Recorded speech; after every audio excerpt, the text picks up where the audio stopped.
Welcome back, everyone, to another episode of Spooky Japan Podcast. Today, we have a very special guest with us, Bill. How you doing, Bill?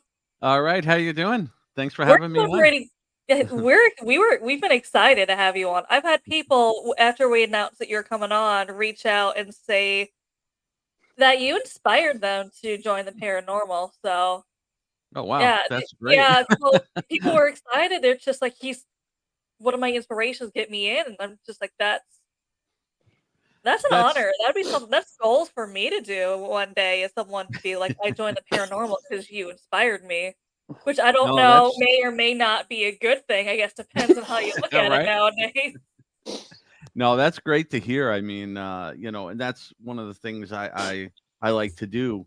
We go and when I'm lecturing and educating and stuff, and it's about that. I want to teach people, and I don't want to push them away from this. I want to teach them the right way and teach them what to do, and that's good to hear. It is nice to hear. But yeah. So for anyone out there who is maybe is not familiar with who you are, how would you introduce yourself? So, um, I have been a paranormal investigator, researcher, educator for 35 years now. I am a parapsychologist. I have a Ph.D. in parapsychology and metaphysical humanistic science. I am a demonologist, and I have, I go around, and we are known a lot with my team. We are known a lot for residential work. Um, we do public things, and I have been on TV and everywhere, but it's more about helping people, Hmm. and that's a lot of what we do. My team is the Paranormal Existence Research Society. We're based out of I'm in Coral Springs, Florida, but I have team members all throughout Florida, Georgia, Nebraska, UK, Italy, and Greece. And I'm also the regional director for the Southeast US and part of the management team that runs the Warren Legacy Foundation. And that's another, great organization. We have probably over 100 people, worldwide that carry on the legacy of Ed and Lorraine Warren of helping, people for free. My team Hmm. is also a nonprofit. We don't charge ever for anything. We do this all volunteers. I have about, I think, like 20 something people on my team now. So, I also go around and educate.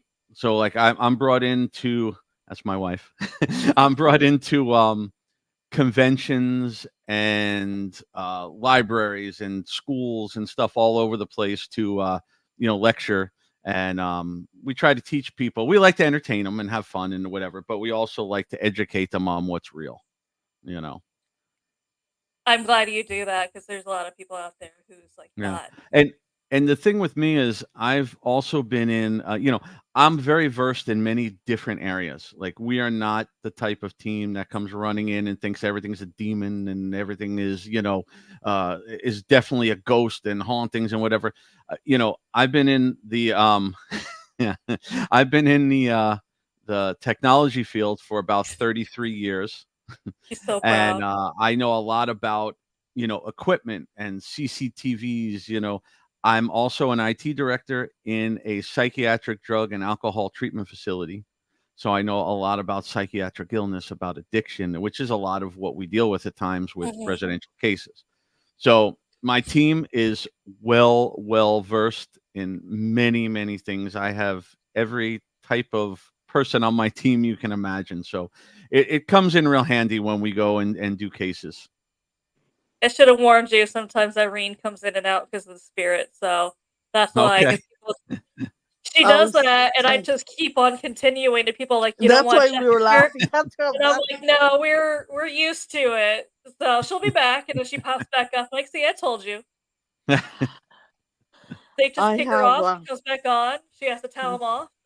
I Yep. have windows like portals where I do my sessions, and sometimes they don't want me talking about certain things, or as soon as you talk about certain subjects, they Right. kick me out because they don't want me knowing what you do, and they're probably watching you, so they're Hmm. trying to stop me from telling you things that you don't know.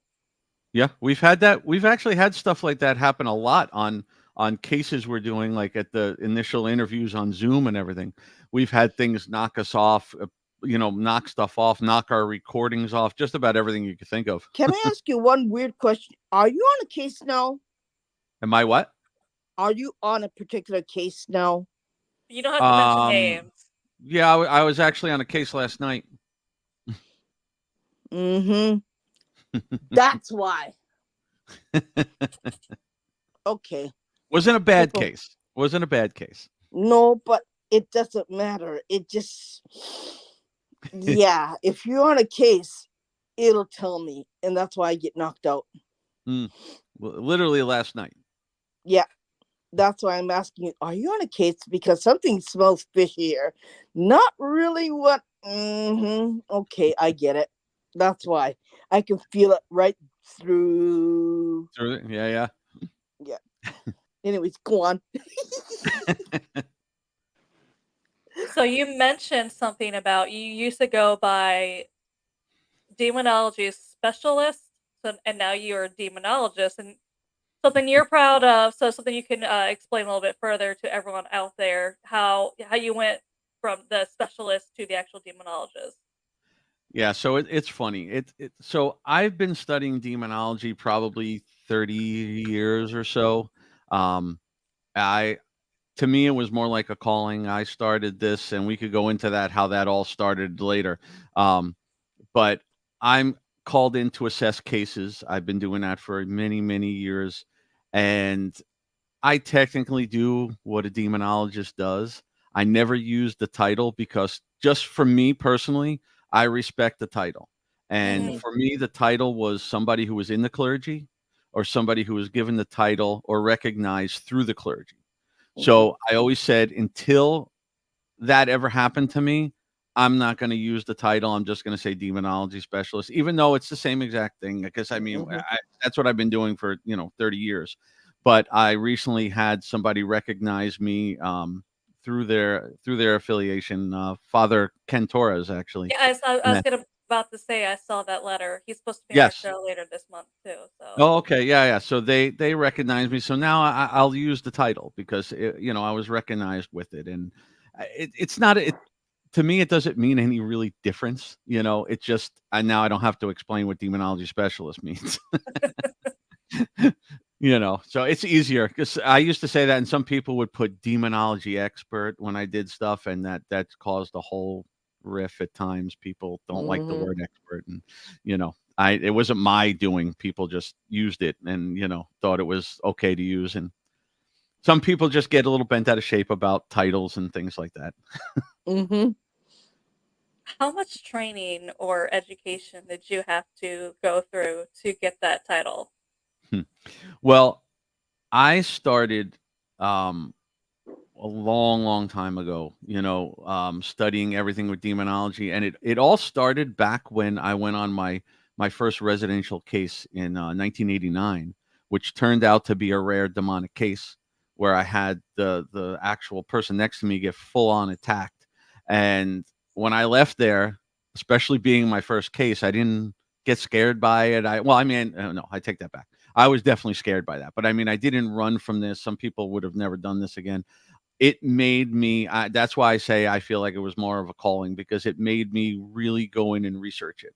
And I spent many, many years just researching and reading everything I could find, studying everything I could find, getting people to allow me onto cases and teach me a little bit. And then I started being pulled in to assess cases. And I learned a lot like that. But it's not something, honestly, that you go on and take a 5-hour course online and you're a demonologist.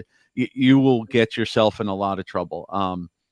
Those courses, I mean, I tell everybody this. Every book you can find, every course you can take, there's always something in it that you're going to learn from. Even if that course is a scam, there's probably something in there that you can learn from. But when you take courses like demonology courses from people that are charging, $20, and they're a 2-hour course and things like that, it if you get a certificate saying you took the course, that's fine. But if you get some kind of thing saying that you're a demonologist or now you're a specialist or you're a licensed this or a registered this. Those things aren't real. The course may be real, but it's not anything that's going to give you that kind of title. A demonologist title isn't just. There's a lot of people out there that throw the title around, and that's why I never did. Some people just label themselves as demonologists, because they read a Yeah, book. that's why I wanted to bring that up, because I know a lot of Yeah. people just kind of wake up and they're like, "I'm a demonologist. I Hmm. also read a book. I'm a demonologist. I took that online course. I took one course. It says I'm a demonologist. I'm a demonologist."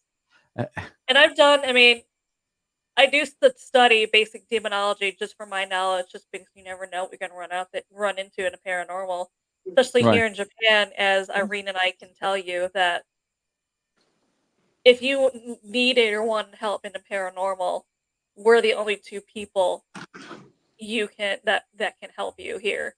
There's no Right. one else out there in the paranormal Hmm. because it's a taboo thing here in Japan. Yeah. But that's Oh, also why okay. we can't put podcast Spooky Japan podcasts and investigations, because we can't, especially because it's such a taboo thing here that even if we investigate out here, we can't show that because it's already hard for them to reach out for help.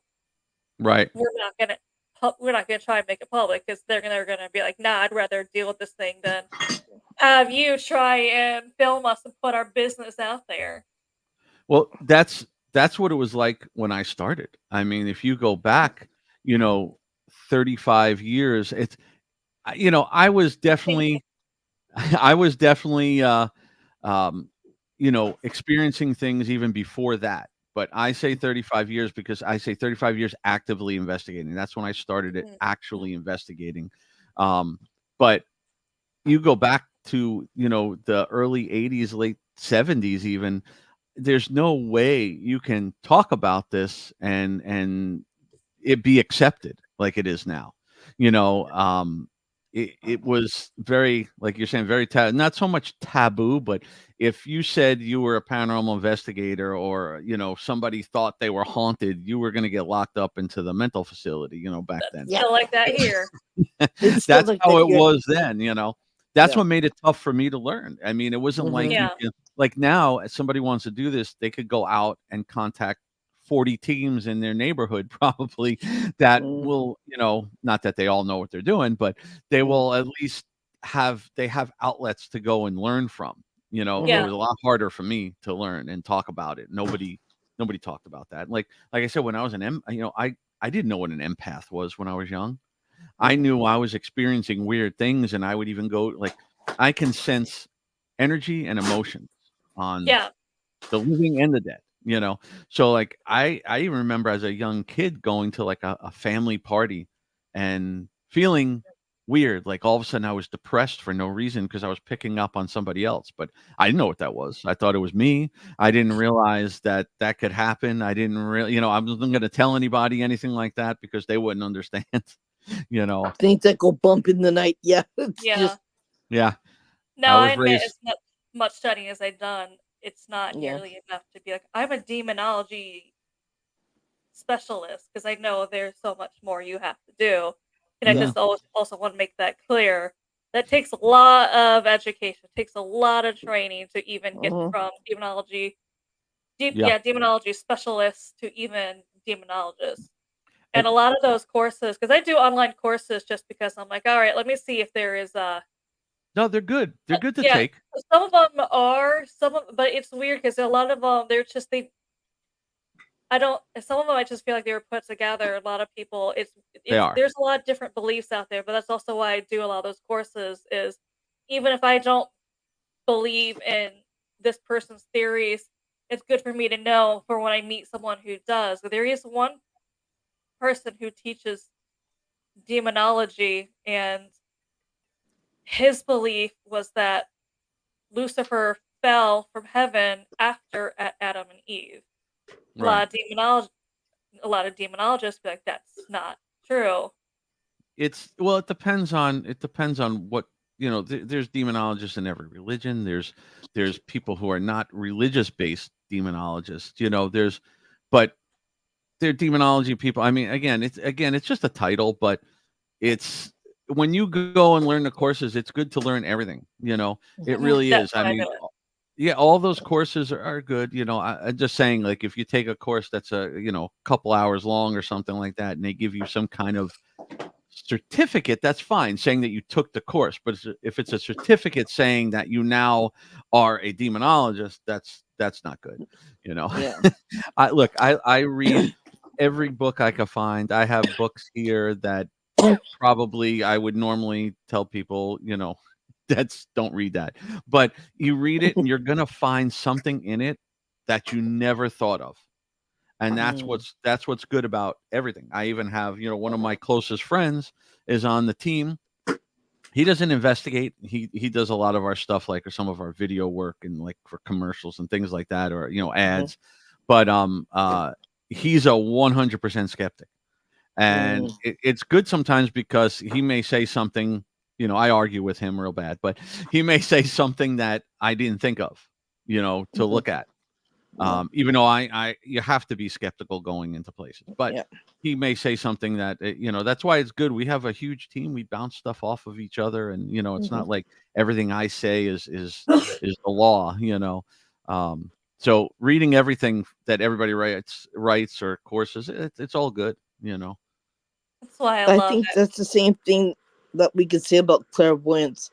How do I become a clairvoyant? Where did I learn this? You can't learn this, right? There's no courses. You can take courses, yeah, but there are a whole bunch set of rules to what we do, and you just can't go willy nilly saying Well, things to first Right. of people, all, right? you either have that gift or you don't. No, But if you do and have then that gift, it's yeah, best to find a mentor who has been doing that yeah, for a while to That's help but you you can't out. learn it from a that's the book, thing. right? You Yeah, can't that's the learn it thing. from Find any the book. mentors.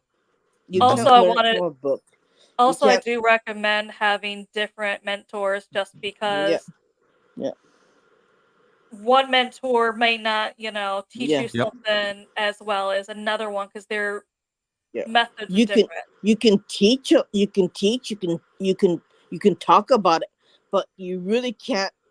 Hey, this is what I do. I'll show you. And it's just not Right. there, right? And then once you learn the basics of it, there are things that you can't tell other people about certain things that Right. should remain private. And there are things that my shoulder's really heavy these days, right? Because I know a lot of stuff about certain things about certain people I cannot tell you. I know about Right. John Benny Ramsey. I know about the the the the unknown spirit, the unknown grave in our cemetery. He came to me too. I know about him too. But there are things that I can never tell anybody, and that has to stay with me to the day I die. Right.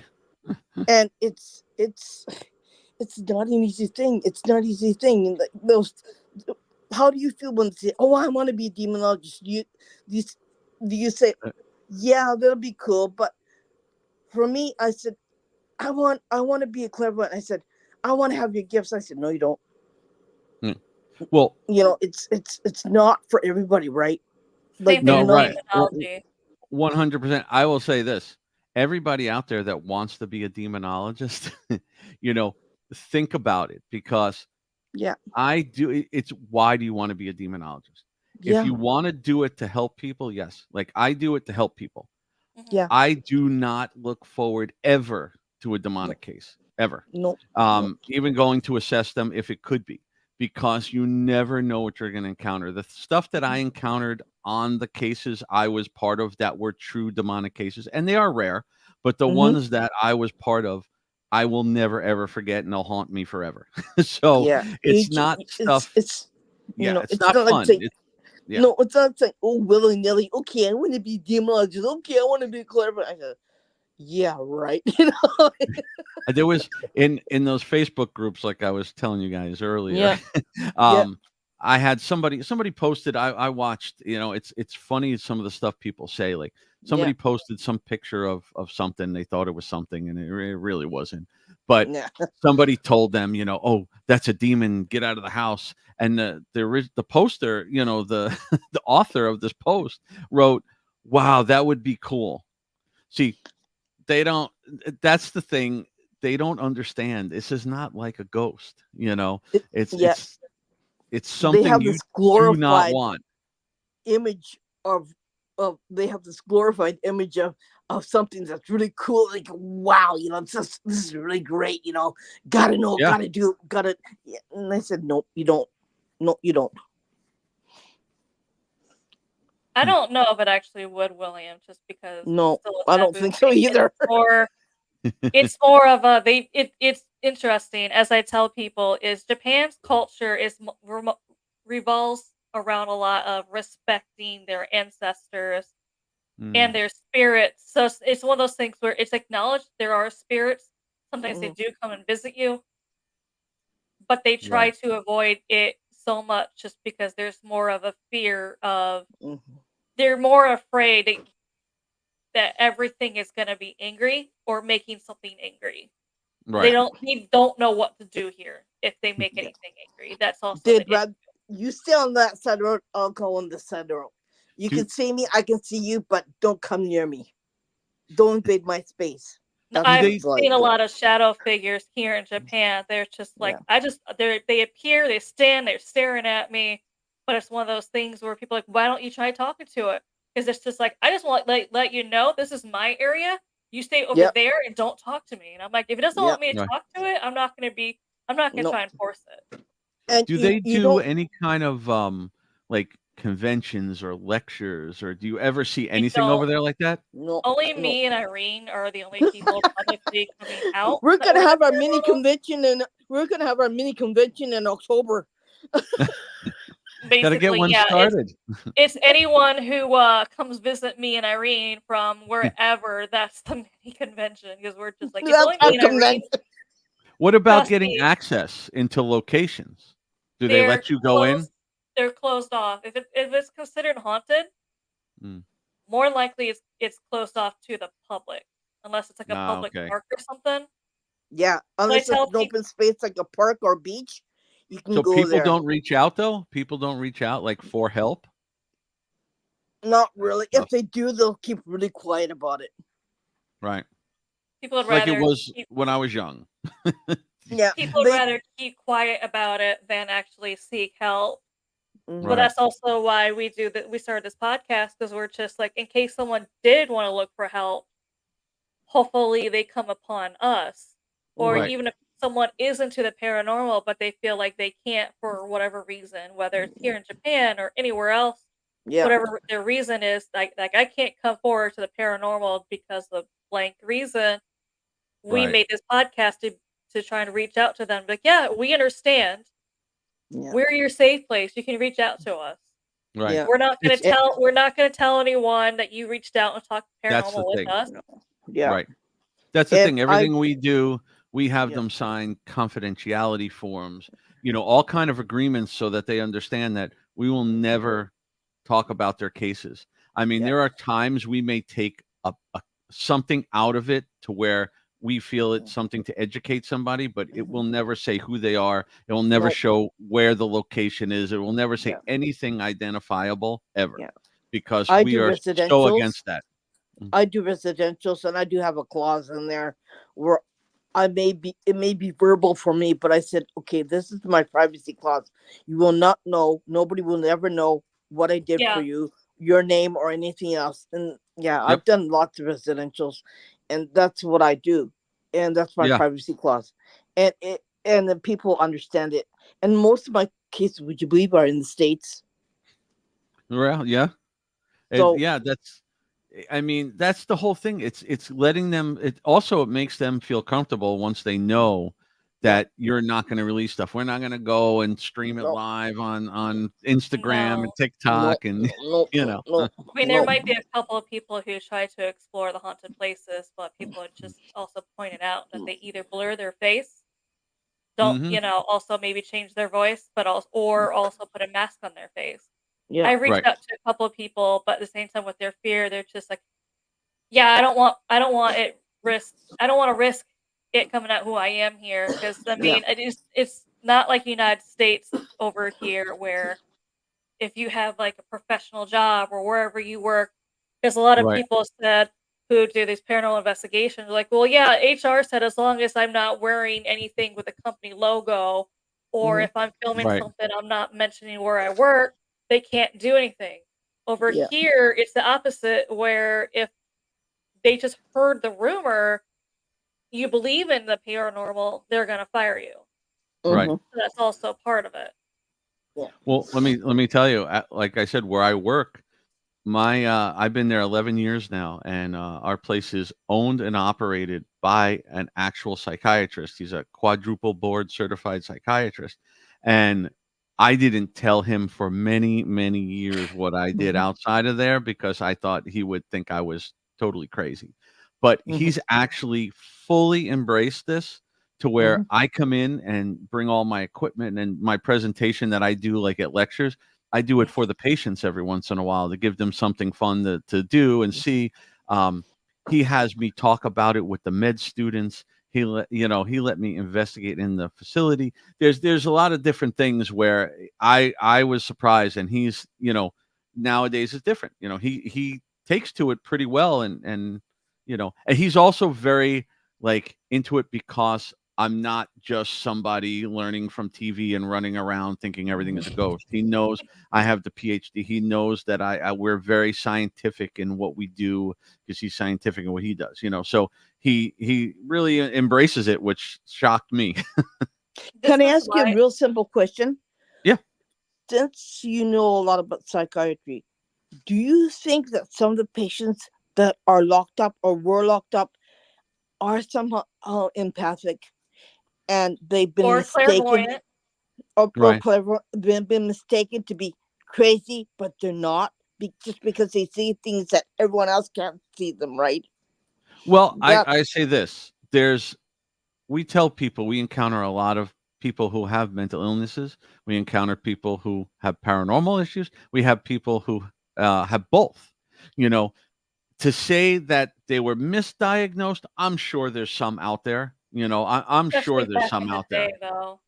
Yeah, because there's some very closed-minded people out there. So I'm sure there's some. But for the most part, you can be both. Some of it can be kind of triggering each other.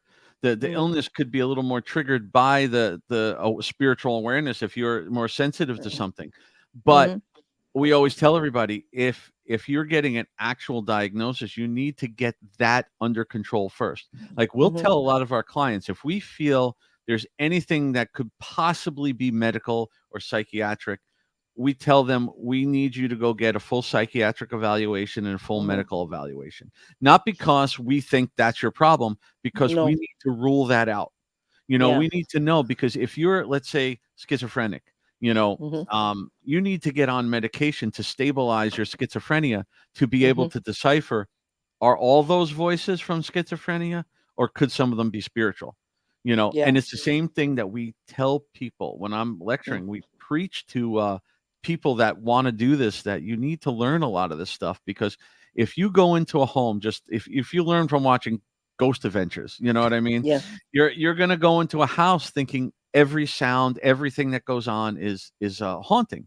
And if Mhm. somebody is, oh, I hear voices all the time and they're calling me and they're doing this and they're telling me to do bad things and stuff like this, and you don't know that person's schizophrenic, or maybe they don't Yeah. even know, or they just haven't told you, Mhm. then you going in there thinking, not knowing to look for a mental illness, and you tell them that, oh, you definitely have a ghost or a demon or something in here, you're saging, you're cleansing, whatever you're going to do to help is not going to do anything to their illness. And then No. what's going to happen when you leave? That illness is now going to be worse because now they're going to believe that it's something coming after them. Yeah. So I do think that there's probably a lot of people out there that maybe are diagnosed with something that also have something else Mhm. that is not being looked at, but Mhm. it can take sometimes years for people to get Mm, stabilized on the right medications for certain yeah. things to take that part out of it. Mhm. It's Mhm. important. We try Yeah. to teach people. Just like to go back 1 second to the demonology thing. One of the things I always preach to everybody is if you're going into a place, first of all, this is not a competition between teams. No. There should never be a competition. This is not my area, your area. Ask for help.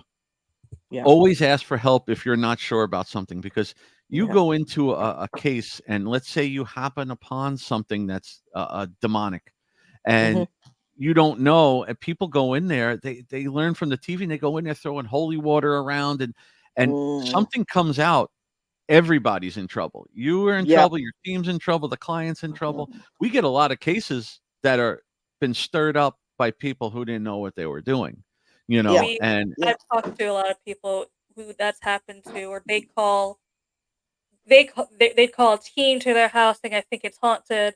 Then I asked them later how it went, so they just said, whatever they didn't solve anything, and it just made everything worse. Yeah. right. Or They're like, the not opposite. only did They they I was like, "Whatever they did, they angered Yeah, it, Mhm. yep. and they also there appears to be another spirit that kinda came through too." So they Yeah. opened something, they added, they Mhm. pissed what was already here off. So, Yeah. yeah, Yeah. don't Also, a lot of the opposite too, because you Yep. gotta remember, these people are, some of them are very frightened, whether it's something or not. They don't know. They're Mhm. frightened. So they're Yeah. looking at people like us as, I know people don't like the term, but as experts, as professionals, as we're the Mhm. people that can come in and tell them if something is Mhm. bad or not. And Mhm. a lot of these people, because they don't know, they only know from TV. Um, what's going to happen is they're going to tell them, "Oh my God, you have a portal in the house, and there's all tell kind me of things something. here." Mm. And then when Yeah. they leave, those people are frightened out of their minds, and Yeah. they contact somebody else, and then we try to tell them there's nothing, and they Mhm. don't want to listen to us.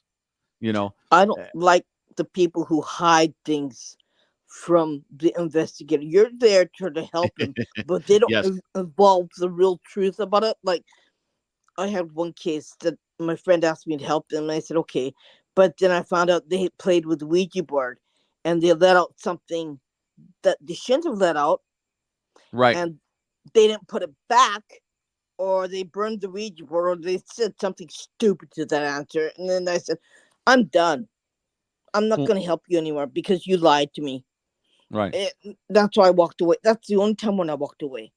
But right, otherwise, I don't. right. And then and I had another lady said, "Can you help me?" She was in Alabama. She said, "Can you help me?" I said, and she said, "We had a team before us that came in." I said, "Yeah, they messed up the whole thing." And the lady said, "Oh, I got a demon in my house." I said, "No, you don't. You got a whole bunch of ghosts in your house. That's all." Right. And you know what? I had to help.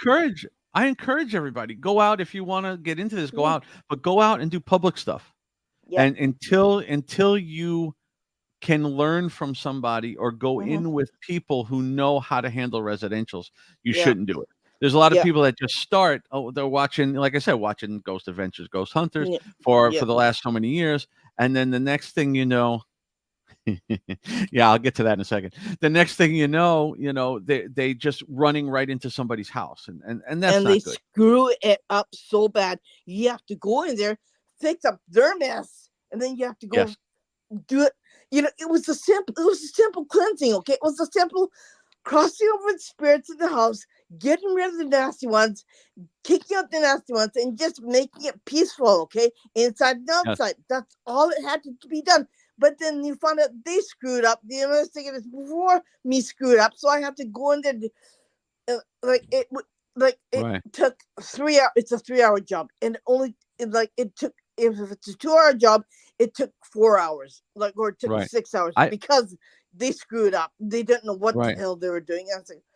I said, oh my And I god, have okay. clients I've had many clients over the years that, were so, I don't know why they wanted a haunting, but they were so insistent that either they were possessed or there was a haunting or there was something going on that they do not want to believe us, and they say, "Okay, we're gonna try to talk to somebody else." And I tell them the same thing. Listen, go. It's like going to the doctor. Go get as many opinions as you want.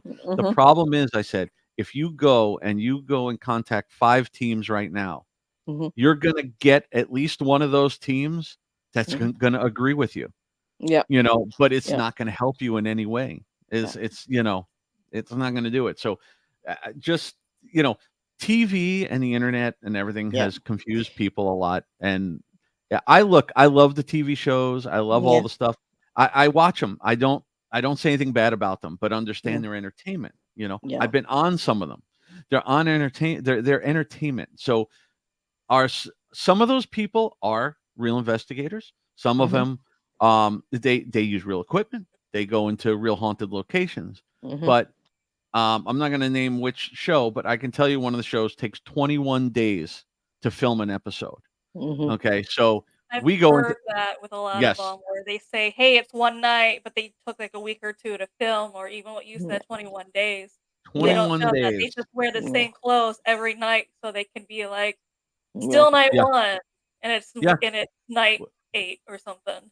Hey, I could give you many, many times that I've gone to places for 10, 12, 15 hours and have captured absolutely nothing. Yeah. So, and I understand what the shows do because it's entertainment. And Mhm. if we put on a show of us going out to the thing and capturing nothing after 15 hours, you guys would never watch it again. No. No. So, and I'm not saying anything against them, but I'm saying the problem you have is clients see it on the shows and say, "Oh my God, that's what I have in my house. That's definitely I'm haunted," and you go there and Mhm. then they look at us like, "Well, you guys don't know anything. The people on TV are the ones that are the real experts," and you Yeah. know, there's not much you can do.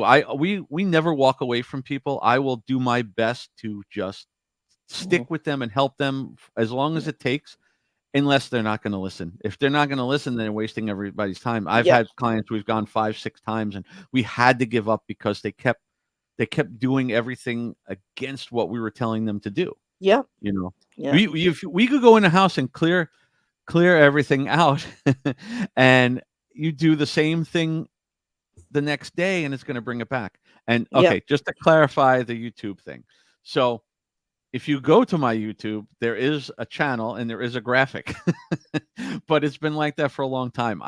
I've been stalling a little bit. I am hopefully getting it sometime this year to get started. Mhm. It will be very different. It's not going to be me investigating everywhere. It's going to be might be some investigating, but it'll be some historical stuff, some educational stuff. It's going to be very, very different. Mhm. Um, so hopefully sometime this year it will launch. We've had someone come on our show and they said that someone reached out to them. They thought their house was haunted. It's an 89-year-old woman, Ugh, but they weren't able to get to him right away. They contacted someone that was a team that was more local to them, and he followed up afterwards. The good thing he did, because like I said, it's an 89-year-old woman, and this team came in and they told her, "You have two portals in your house that there's absolutely no way it can be closed. You also have two bad demons in your house that there's no possible way for them Yeah. to get rid of them." And they just left. yeah, Yeah. And he followed up, and she told him that he got so angry, he Yeah. dropped everything, and he went there, and he's like, it wasn't yeah, even that. There was no demons. No. There's no portals. yeah, There was something there, but I got rid of it. So I was like, "Well, Yeah. I don't know understand why people you should They never like to say first." scare the hell out of their clients, and I just Well, don't get that. yep, yeah, they're already elderly, so you could possibly scare that person so a- much and that something somebody happens to her. right, and what people forget is somebody that age may have a little dementia, may have a little Alzheimer's, may have different things that something like that can totally trigger them into Mm. like a Thank you. psychosis. Yeah.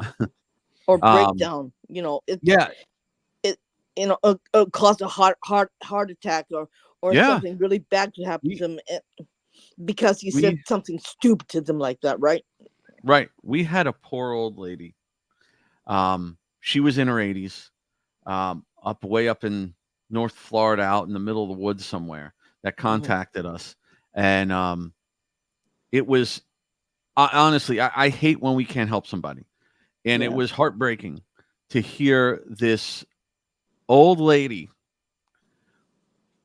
like 1 minute, like call and be like, "Hi, how are you?" She was so excited to talk to me, and then in 3 seconds later, hysterical crying because she believed she had ghosts in her house in 3 different shifts throughout the day. She was obviously experiencing some sort of dementia or something. Mm-hmm. And I mean, because she was telling me that they're running a restaurant in her house and they're using her what was it, her smoke detector to Mm-hmm. tap into her electric and her phone. And you didn't know how to what to do with her. And you know she was all the way out in the middle of nowhere to get to. She had no like friends and family. It was real tough. We actually sent her a full cleansing kit and in the mail, and figured I'm going to get her on the phone. I'm going to walk her through this. Then she broke down on us hysterical because she forgot to tell us that she only has a wall phone and she uses a walker, and she can't walk around and do things without, with have a phone in her hand, all that. So she was like, I didn't know what to say. And then the funny part, not that it's funny, but the funny part about this was I'm going, here's this old lady in the middle of the woods that's on a wall phone from like the 80s. Mm-hmm. How in the world? She didn't have a computer. She didn't have a smartphone. She had nothing. I'm like, how in the world did she find us down in South Florida? You know, some of the insurance companies, I forget the name of it, where if you call the insurance company, they have like a portal to where I say, okay, I need a neurologist, and they'll get you a neurologist, or I need this, and they connect you through your insurance. Mhm. That person that must have been dealing with her for years with all her medical stuff, the stuff she was telling them, they actually looked us up and found us and referred us from the insurance company. I could not believe that, which was good because she needed some kind of help. But it's tough because I didn't know what to do with her, because since she had no family, she had nothing really to help her. I don't think it would have mattered what we did up there, and that's the tough part. But it was more about constantly having her call and get on the phone and talk to her and make her feel better and everything. Because what are you going to do? She was obviously having some kind of issues, and it was Mm-hmm. not ghosts. Ghosts do not run a restaurant in your house in three No, shifts. And no. you know, Yeah. she called me one time. It was like 5 o'clock in the morning. All upset because she said there's people sitting there waiting to eat, and she doesn't know what to do. So it's hard hearing that and not being able to do something. But these are the things that people have to look into more and understand, because if a team went over there and thought there was something there, oh my God, I can't even imagine what that would have done to her. Yeah. So it's a tough thing. Yeah, it's really hard dealing with the elderly. Sometimes you have to really talk to them and just spend time with them. Just say hi, how are you, and just say, let's have a cup of tea and let's talk together. And that's probably all they wanted, right? Right. Exactly. I've had people that really, after you talk to them, when we started the investigation, we always start now since COVID, we always start the investigations on Zoom. It's easier to get on and do the Mhm. initial interview and everything. And plus, I can have a lot of my very gifted team members that are not in this area on the call with us to help. Mhm. But it's good. Sometimes you learn that all they needed was somebody to vent to and Yeah. explain, and you teach them how to shift their energy, because a lot of people don't understand about energy. We teach them how to shift the energy in their house, how to cleanse the energy in their house. It's not about going and just cleansing a house. It's teaching the person how to cleanse their house, because they got to take care of their own issue. And people don't realize that if they're massive hoarders and they're just constantly fighting with everybody in the house, that it builds negative energy and it stays there, you know? So those are one of the big things that we try to pass on to these people and help, because if you, like I said, if you go there and just tell them, but a lot of times they need that and they're fine and they'll keep in touch with us, but they do what we tell them. If they do, like we say, the homework we give them, then they're pretty good. If they don't follow it, then it's just going to stay with them. There's not too Yeah. much we could do at that point. I don't like, you see, a lot of times some people say, they conjure dolls, okay? And then they splash around a whole bunch of holy water. And I said, okay. What the heck are you doing? And I said, well, I'm trying to calm my dolls down with the holy water. I said, "Oh, Or okay." drinking it. I like that one.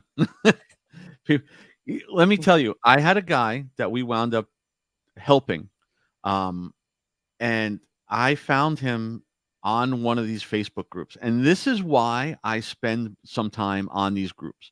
I deal with all the haters and all the people screaming at me when I debunk their Mm-hmm. photos and everything. And, I try to educate them a little bit, but I get screamed at and cursed at and, whatever. But we get people from these groups. I had a guy that we knew had some other issues. And, the things people were telling him blew my mind. People were reaching out to him off of the group because he posted in there looking for help. People were telling him, what you need to do is go to the store and you need to buy all kind of ghost hunting equipment and set it up around your house. Okay. The worst thing you should ever do. Number one. Number two, somebody told him, go to the sink, fill up a glass of water, bless it, and now you have holy water. Okay, it's not quite like that. It doesn't quite work like that. And what a lot of these people don't realize is, or they tell them, go get holy water and bless your own house. Which, okay, if you have faith, you can bless your own house. That's fine. But if you think there's something dangerous in that house and you go get holy water, or you're saying with a doll or something, you take holy water and you put holy water on something, what do you think is going to happen if something bad is there? It's going to come out and be pissed. you know I had a kid call me. I don't know how old he was. He wasn't over 18. I would say he's probably 17, 16. He's from my town, and he called me a couple times, saying he thinks he has something in the house, but he was very secretive, and I don't know, maybe his family didn't want anything to do with it. And because I tried to ask him where he lived, do you want us to come investigate? And then he'd wind up saying no, no, no, and you get all nervous and he'd hang up. Then he'd call me back when he was scared, call 3 o'clock in the morning sometimes. And he wasn't trying to play with me. So I helped him as much as I could. But he called me one time and he was freaking out. He said, nobody's home. There's a demon chasing him around the house. He goes, I'm going to get the cross and I'm going to go after it. And I'm like, it's not really a good idea. I said, give me your address. Do you want us to help you? Let's get on a call. Let's do something. And he hung up, and I don't know what happened, but people don't realize that that's not the way to do things. No. And you know what? You have to believe. If you're going to say a prayer, if you're going to use holy water, you have to believe. Yes. And you have to have it in here in order for it to help you. If you don't have it in here, if you like, I have a crucifix on my wall. I believe, okay. Right.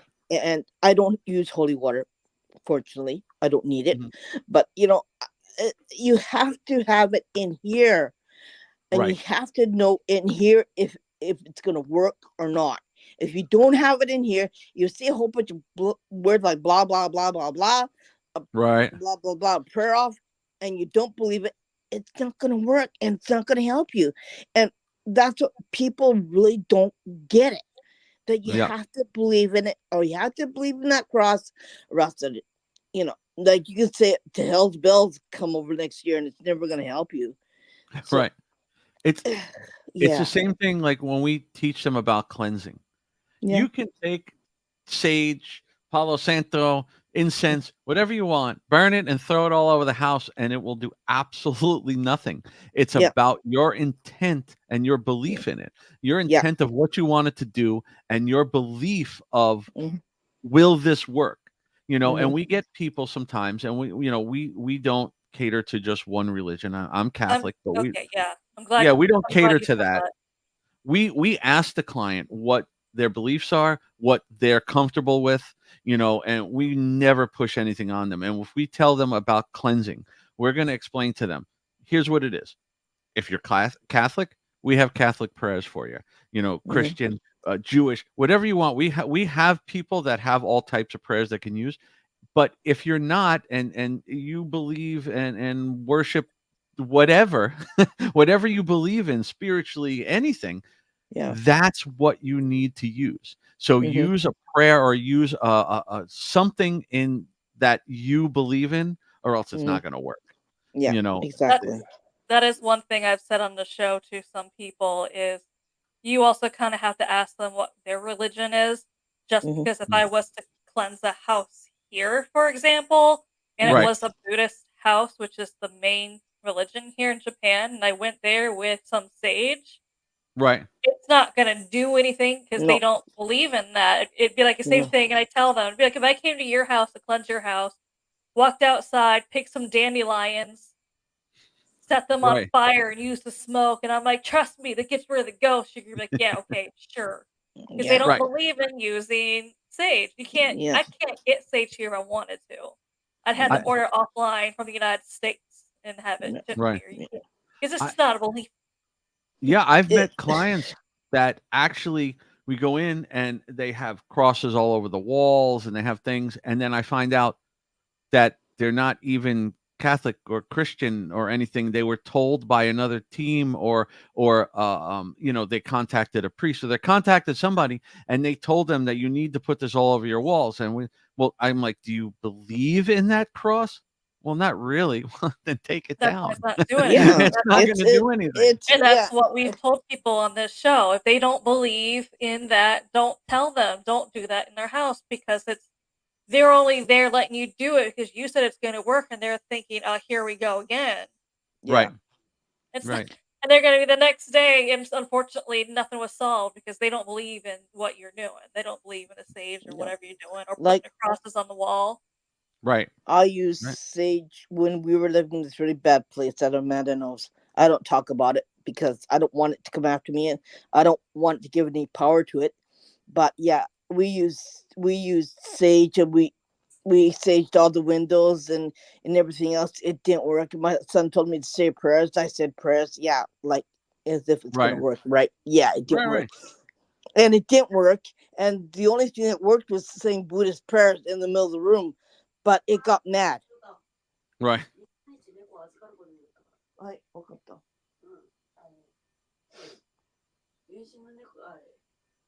But yeah, it's we encounter that a lot with clients. Okay.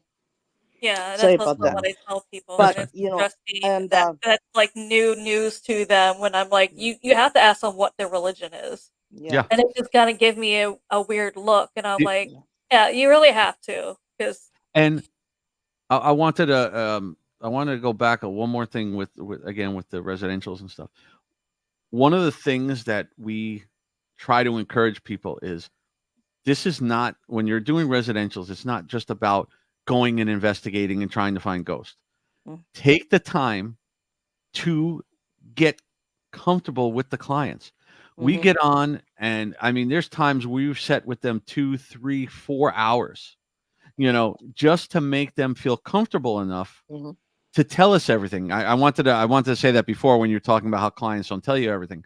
You yeah, have to make those people feel comfortable with you to yeah, tell you very personal information. Some of the questions we ask, they're even hard to ask because, yeah, people, especially if you ask something about illness or addiction or anything mm-hmm, like that, if you touch on something where you can tell somebody's on drugs and you bring it up, they don't want to tell you that because they're going to think you're going to go, okay, well, there's your problem. And that's not what mm-hmm, it is. But it's very important to sit with them and learn about their religion, learn about what they're into, mm-hmm, because you don't yeah, want to offend them. You don't want to make them, shut down and think that you're trying to push your beliefs or your religion on them. That stuff's very important. People don't yeah, realize it's very different going to the local abandoned location and having fun. It's a yeah. totally different thing. But I want to tell you something, okay? When we did that, my Yeah. crucifix flew off the wall, landed on the shelf upside down, and I tell you, I freaked, and I said, "Holy shit!" I was like that. That's all I said. But I said, "I'm not okay. I'm not going to give it power. I'm just going to ignore it. Okay, keep on going." And yeah, but man, I mean, that was the first one. I said, we're in trouble. But yeah, yeah, You know, And you know how you can normally tell, like you were saying about demonologists and people who are into, say they're into demonology and all that. Um, you know how you could normally, I don't want to say everybody, but no, most people that you can normally tell is see their reaction. If they say, "Oh, that doesn't scare me at all," they have never been on a demonic case, no, never. never, never, because there's no way. Look, I've been doing this 35 years, and when we go out to locations and abandoned locations and known haunted places, I get touched and pushed and all that stuff is so normal to me. It does Yeah. not scare me. It does not bother me because they're not trying to harm you. No. But the stuff you see and witness inside the demonic cases will definitely you cannot say you're not scared. I'm not going to go No. running out of the house because that's not No. helping anybody. But No. you're definitely scared. Yeah. I don't want They also know you're a target. They're like, oh, I Yeah. can make him run out. Let's Yes. let's push this. Yeah. Fear is a bad thing. Fear will I'm not gonna cause run a lot away. of I'm not problems. gonna run away, but I said, okay. Yeah. Yeah. I got it. Yeah, exactly. I bet you if it was my next door neighbor, I bet you they'd start running the street. Like I said, any of those people that you see going, oh, that's so cool. I wish I could see this. I've seen so many people say, I wish I could get a demonic case. You will see No, you don't. It will change once they do it. Yeah.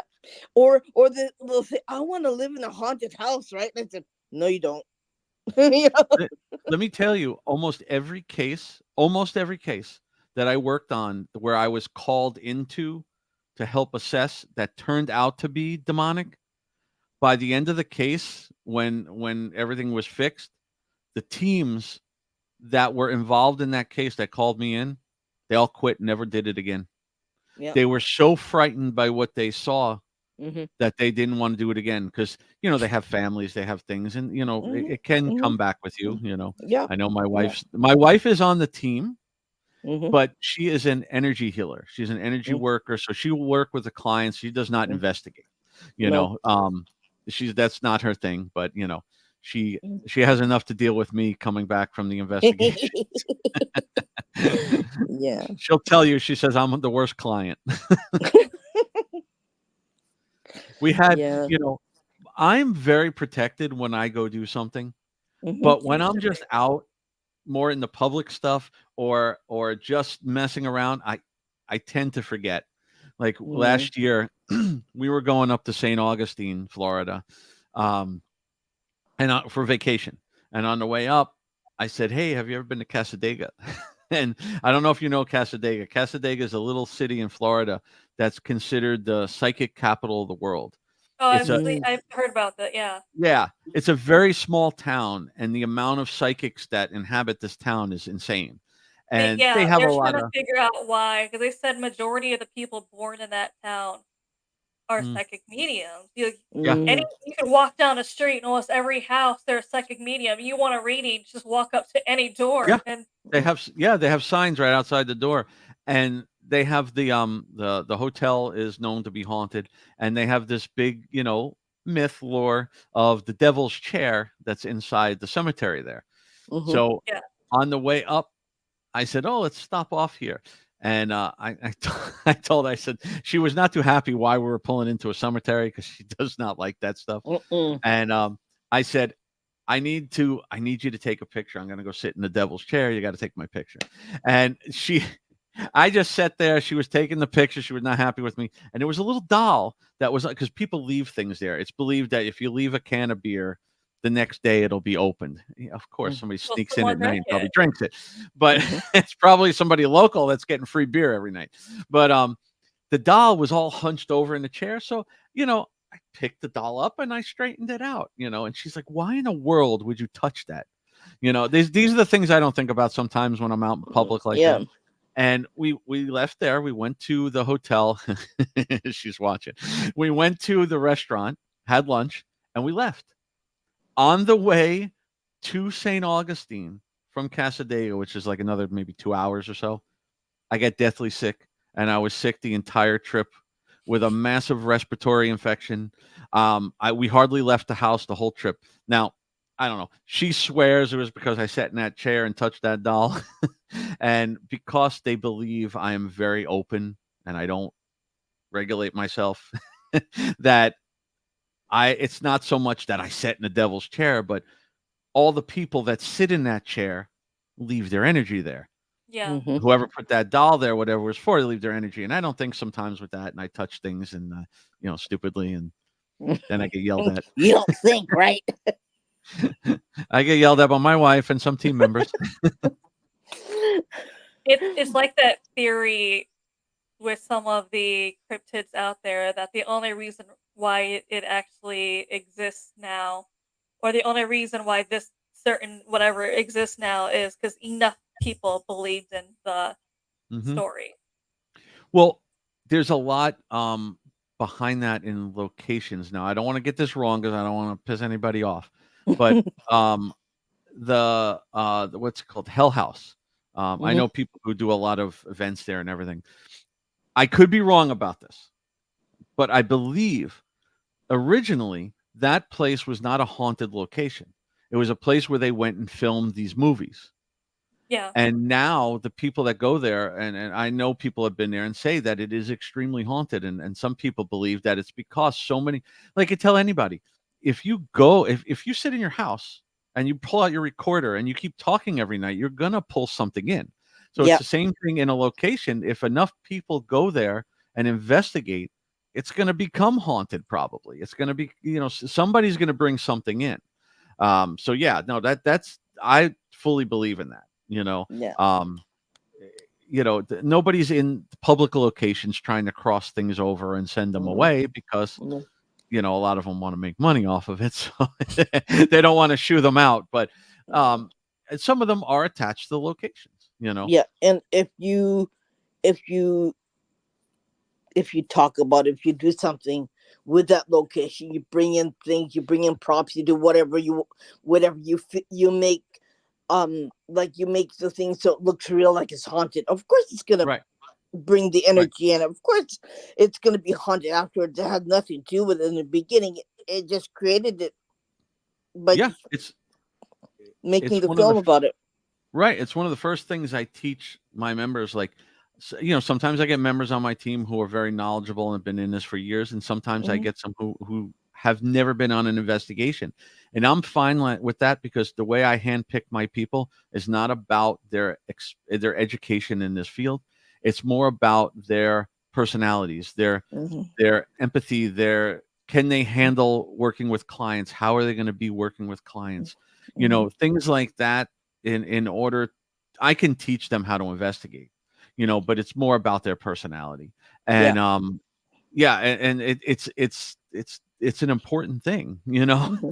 um learning about this. I teach them that, you have to learn your own way. I'm going to tell you certain things, but it doesn't mean that you have to listen to everything I'm saying. You have to Yeah. learn your own strategies. You have to learn your own things, so there's a lot that new people can take in and learn and be great investigators.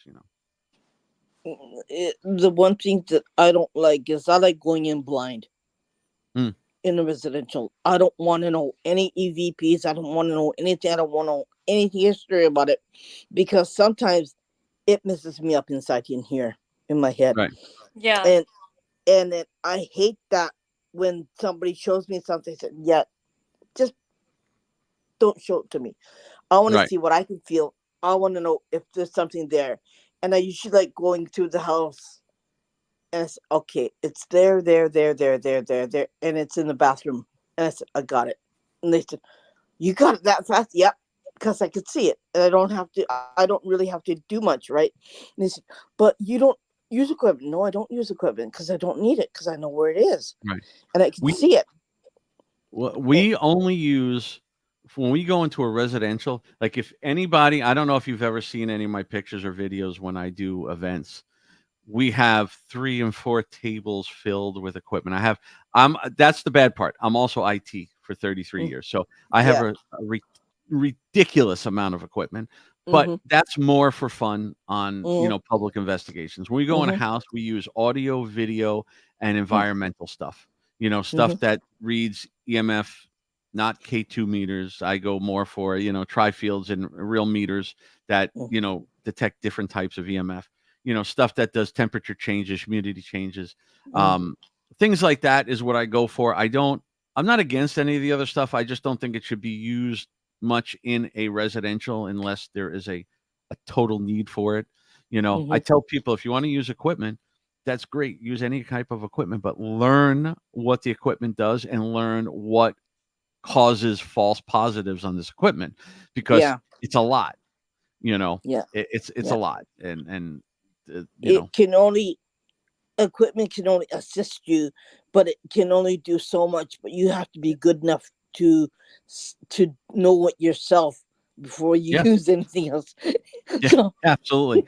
I tell, and I don't. Again, I never get, mad at anybody or upset with no, anybody and what they use and what they do. But I do try to educate people. Like, there's certain things I tell people, and it's, if anybody out there is doing this, I don't mean any disrespect to it, but no, do not use phone apps. People do not understand. I mean, if you want to take the phone app and go to the local cemetery and play around with it and see what it does, have fun, but understand they are not real. They are There's no, even if you read the about section, it says for entertainment purposes right. only. Remember yeah, this, and this is coming from an IT person. Take away the paranormal side of it for a minute. They are programs. They're yeah, programmed to produce false responses. Some of them actually use GPS to know where you are, active listening to hear what you're asking, and That's what I've AI to heard. respond to you. yeah, So they know you're in the cemetery. They know. Now, even if you put your phone, and then people say, well, I didn't tell it that it can access my contacts, and I didn't, do, does not matter. They do yeah, The not fine need print. you to accept, to say, yes, it's okay to enter my contacts. They can get your contacts. That's just how it yeah, is, you know. yeah. So a lot of not even a lot, all those apps I do not trust. And the easiest way, if you want to test it, is take out an app, that what is that one that constantly talks, Spirit Talker or something? It's Yeah. ridiculous. Take that app out and then put a recorder or something next to it, even a spirit box or anything that's similar to it, that's real technology next to it, and you're going to see almost nothing or maybe nothing. And then Hmm. the app is going to be having full on conversation. Don't say a word. You just put it Hmm. down and don't say anything, and it will have conversations with you, and you're not even talking. It's just, it's just, don't use that stuff. Get a simple Yeah. recorder. That's the easiest thing to do. Um, there's so many. But Yeah. um, you know, again, they're made for entertainment. Yeah.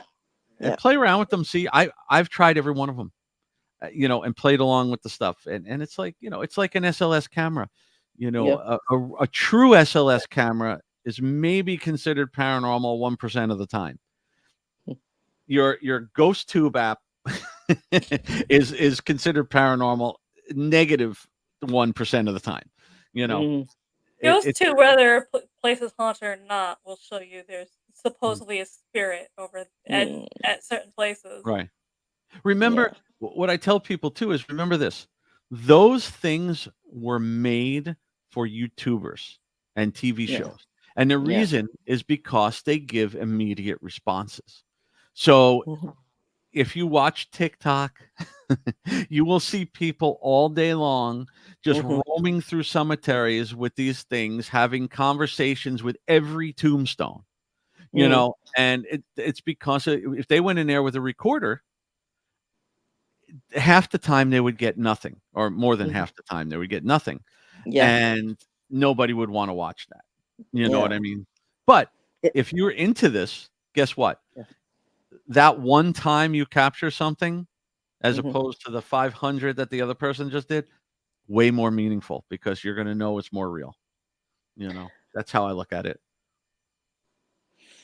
Do Just 'cause you ever how find popular. that the team or somebody is in going in there that has a lot of stuff in their head that they shouldn't be going in there? They You say, Um, didn't clear hey, their head or energy. yeah. You like, say, hey, you gotta stop thinking about this, and you gotta clean your head. mhm. Or you gotta, yeah, clean your energy before you go in there, because you can't go in there like this. No. Well, yeah, we tell team members, first of all, if you're not feeling well, you can't come on an investigation.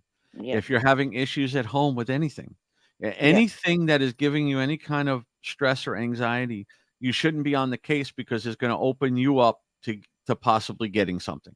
So Yeah. it's not a good idea. If you want to cleanse yourself and then come and try, but we usually tell people, try not to go on anything where you're not well, because it's just not good. Yeah. Recorders are the best. I will always go back to EVPs to, to me, it's the best type of thing, because you can't really do much to it. You can't really modify it. A lot of us use older recorders too, that I can't even take the stuff off onto the computer and try to modify it. Now with AI and look, I'm a graphics guy too, on top of IT. I've been doing graphics and websites and stuff for 30 Yes, years. do So this. Yes. yes, Yeah. yes. That's a little harder sometimes, maybe with people to try to know or I tell have them not to, but we so many encourage it not to do it. I had so many bad stories of this is why I'm very neutral about the public ghost events. Just because I've done a bunch because I'm like, I want to go to this location. And usually, I mean, everyone who's investigated knows it costs a good amount of money to book private places, but usually when you do a Yeah. public thing, it's only X amount of dollars if you to reserve your spot. So I'm like, cool, I'm gonna do that. But I've had so many bad experiences doing those public ones, and I'm just like, yes, I do believe if you're interested, that's the way you should go at first. But there's still so many people who's never been on an investigation still go out and buy the equipment, and I'm just like, it says right there in their description they have equipment for you to, learn or Right. test or whatever, and it says we have enough for everyone. Don't worry about it. Yes, Yeah. if you're into the paranormal, you can bring your own, as they said. But I was like, don't go out and buy it, because a lot of those people are just it was a waste of money for them. They didn't like it. They wanted to end early. I've been in some of those public investigations where they wanted to end early because the majority of them wanted to end early because they're just like, this isn't what I thought it was going to be. Yeah. Right. That's also kind of irritated me, who spent the same amount of money, and one of them was not even an hour in before everyone else was like, I give up. I'm bored. I didn't Yeah. realize I had to sit around and I wait. Let me tell you, I still go on ghost tours if I'm somewhere and there's a ghost I tour. I'll still, go on to yeah. have fun. If I have equipment with me, I will bring it, but I'll go on and have fun. But you have to know, first of all, you have to understand, again, a ghost tour, a lot of it is more, you're learning, take a ghost tour more on, I'm going to learn the history and I'm going to learn the stuff and, what it's about, and know where you are, like Mhm. I went on one, I'm not going to say which one. I went on one down in Key West, and we went on, and I was very drunk. It was late at night, I love you know, Cuba. and Yeah. I almost got kicked off because they were getting mad at me because I was telling everybody that they were lying. They were telling the stuff and they were saying, use this. And I'm like, no, that's not how you do it. They were getting mad. We almost got kicked off, but I normally won't do that. But, Yeah, the ghost don't tours ever are tell fun. that guy to ticket again. Yeah, they they were about to kick me off. They yelled at me, but multiple times. But the ghost tours are fun, and just understand that also when you're on a ghost tour, there's what 10 to Yeah. 20 people, and those 10 to 20 people are making a lot of noise and they're Mhm. doing things. So if you're using a recorder, you're doing certain things, you're taking photos, you're there's a lot of contamination in what you're doing. There's if you get a sound on a recorder being on a ghost tour, most likely it's going to be from one of the other people, unless you were in a secluded area and you can definitely know there was nobody around to, that that happens at times. But they're all fun. I encourage people to go on them. I love the ghost tours. They're fun. Some of them are more historical and teach you a little bit. That's why I probably go on more, is to learn the history of where I am and what they do, because most of them do know the history. They have really well scripted things that they learn of the actual history in the area. Not a lot of people go on those ghost tours for the history, though. They're just doing it as someone said, their Hollywood moment where it's just like, this is what it looked like in the Hollywood shows, and Right. this is where as soon as I turn on my equipment, I'm gonna have ghosts throwing stuff at me or this and that. And And then But also when they realize there's a lot of sitting around and wait and looking like you're talking to yourself, right. But it's you also realize a this is business. It's yeah. also a business. And, if this person captures what they believe is a ghost on their picture and they post it, a lot more people are going to want to go on that ghost tour. That's understandable. Look, Ghost and Gravestones, which has tours all over the U.S. here, um, they have it in St. Augustine, Key West, Boston, Savannah, all over the place. They made me, it was the beginning of the year, they made me their guest judge for their photo contest. you know and they have people post photos from if it had to be from one of the tours you know and I encourage that stuff. It's fun. Go and enjoy yourself. It's about it depends. People say, I always say, there's two things: there's ghost hunting and there's paranormal investigating. It is two very separate things. They Mhm. may do some of the same stuff, but it's two separate things. A Yeah. ghost hunter is more of an amateur person who goes out and goes to public things. You go and enjoy that and have fun with it. You should have fun with it. But then Mhm. paranormal investigating, going in people's homes is different. Yeah. Something in your house gave me a bad headache. My house? Don't say Yeah. that. My wife's gonna freak out and get all mad at me. Well, I have my imitation Annabelle back there and my Yeah, Robert the I was doll. looking at that. You have to, if you ever come down and go to Key West, you gotta go see Robert the doll. He is something to see. He's over 100 years old. He's considered the most haunted doll in the world, a little bit over Annabelle. It's a little different of a story, but There is a haunted doll in northern Japan. is there? Yes, that I wonder if would so the story on her is her name.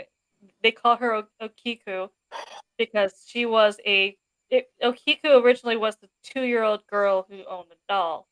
Her Mm, 17-year-old brother bought it for her. I don't know where he bought it. It never said. Doesn't really matter. So he gave her the doll. She treated this doll like her best friend. mm, Brought it everywhere. Like a normal 2-year-old girl who brings their doll everywhere and treats it like her best friend, that kind of thing. right, right. She unfortunately then got sick with, I'm hearing two different things. Some people say yellow fever, some people say malaria. Mm, Irene, but I think believes said it.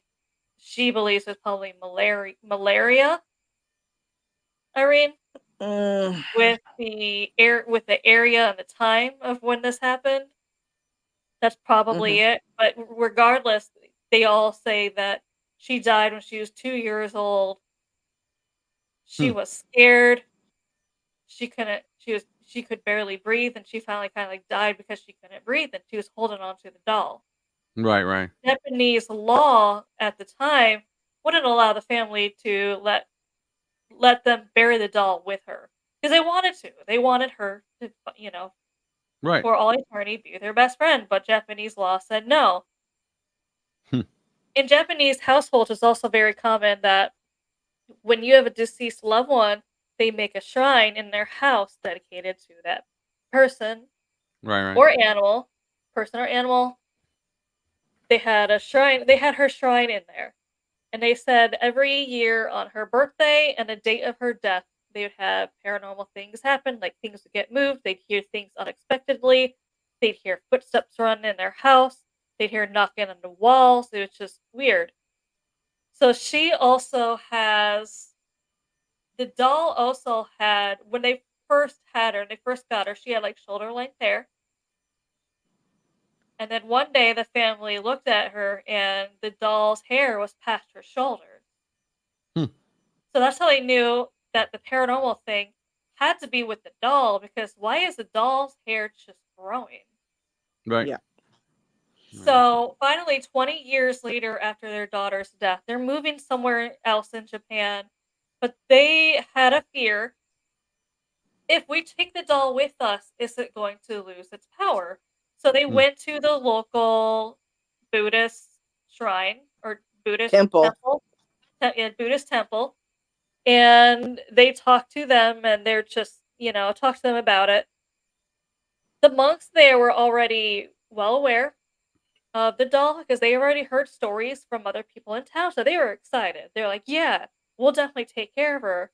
And they had her on dis they still have her on display in Right. that temple. And they say that a lot of people who visit the doll say that she visits them in her sleep. Hmm. No one's ever said what she there's only one person who said what she did or said or wanted when they visited her in their dream. It was one of the monks who was assigned to take care of her, and she just said right before it was like they're going through like a checklist of taking care of her, she came to him in a dream, says, "I want a haircut. I want my nails clipped." 'Cause like I said, they're still growing. For some odd reason, they were still growing. So they add that to the list. Haircut, nails trim. All right. And they said it's weird because all this time she's made out of porcelain. But for some odd reason, they said she was made also with her mouth closed. And they said they're saying now, and I've seen a couple of pictures of this, but there are some reports here in Japan that are saying its mouth is starting to slowly open more and more. Hmm. And they said the weird thing is they keep looking into the mouth, and they're saying that through the porcelain gums looks like children's teeth coming up. Right. Yeah. That these things sometimes they like say Robert. Okay, Robert the doll down there. He's not some doll that was like terrorizing people. But then the myth behind the doll, he sits in a museum. The myth Mhm. behind the doll is if you go there, there's a sign that says you must You have to ask ask Robert permission.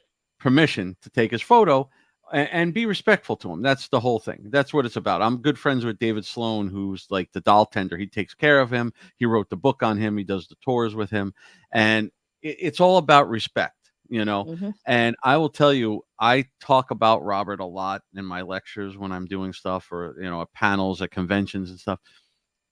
Very rarely is there not at least one story from somebody in the audience of everything you can think of. Oh, we were there. Like somebody I was at MegaCon and the guy said he went down with his friend. They went to see Robert. They went on the tour. He said his friend thought it was a joke. He was making fun of him. He was taking pictures and he was causing a whole scene and not being respectful and nice. And they left the tour and the car wouldn't start. So they Yeah. called somebody. They came out. They checked the car. They said the starter's dead. So it was late at night. So they left the car there. They got a ride back. They came back in the morning and called AAA. They checked the car, was still dead. They called AAA to come help them. He finally, while they were waiting, convinced his friend to go in because the museum's open during the day, and you can see Robert during the day. He said, "You need to go in here and apologize." And he finally convinced his friend to apologize. And when they came back out, AAA showed up. They went in the car, turned the car on, it started, and they looked at the starter and they said, "There's nothing wrong with it." Yeah. So, can some of this stuff be a coincidence? Of course, but like me doing this 35 years, I go down and I'm respectful and I ask permission, because I'm not going to test the fate of that. Um, we Yeah, had there's a we, we had a guy. I was doing a show at the library here in my town, and we always it was my town or it was Coconut Creek around here, and he came up to us at the end of the show and he's like, "Listen," he goes, "you need to tell everybody how serious Robert is." And I go, we do, but we're not trying to scare everybody, as long as you're respectful. And he said he went down there with his wife and she didn't care. She thought it was a joke. She laughed. She took pictures. Same thing. He said they left there. They got into a car accident and she died. Now, I didn't even know how to kind of react to that one. Again, coincidence, most likely, but these are the things that add up. Like his place used to be littered with tens of thousands of letters on the walls, handwritten letters from people that wrote to him begging for his forgiveness because yeah, I bad heard things that. started happening to them. Now it's all digital there, but I think he still said they get like, I don't know if it's thousands or 100,000 letters every year from people you know, begging for Robert's forgiveness because they believe. And again, it goes into that like how much of that has been brought on by everybody doing it, I don't know. I think they believe there's multiple things attached to Robert, but I mean, I've met him many times and I've had no problems, but I've been respectful. Yeah, you know, because it is a soul, Hmm. it's a spirit. It was once a person. Right. It passed, but it really didn't fully leave. It's still there. So you Hmm. really have to be, yeah. If somebody said, haha, you stupid idiot, of course it's going to come after you, right? Right. Like, how dare you respect me? You disrespect me. Of course it's going to happen, right? What I So, teach my team members. So we go in a house. We're not there just to respect the clients. We're there to respect whatever's in that house. yeah, You yeah, respect the dead just like you respect the living. There's yeah, there's no reason to disrespect them. yeah. I get that. That's very important. Yeah. Oh, you were watching me doing this with my hands. That's called Kuchikiri. It it was just cleaning up my window. So He said, "Don't worry, it's in his office, not the house." So yeah, yeah. But yeah, I found it. It gave me. My neck was just killing me.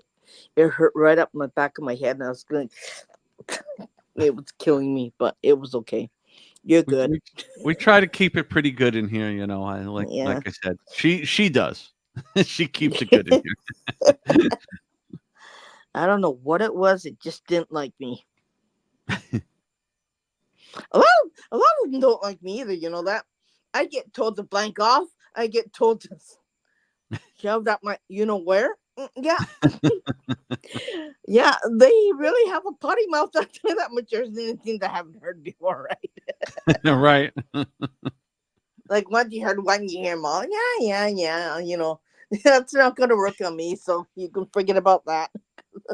I'm not going anywhere, right? Right. It's amazing. Like it's amazing what you pick up. It's amazing how much after you've been to so many places, how much you've known and how much you've seen. It's like you can write a biography about it, right? Yeah, yeah, exactly. I'm working on my first book. I've been working on it for way too long. Um, Mhm.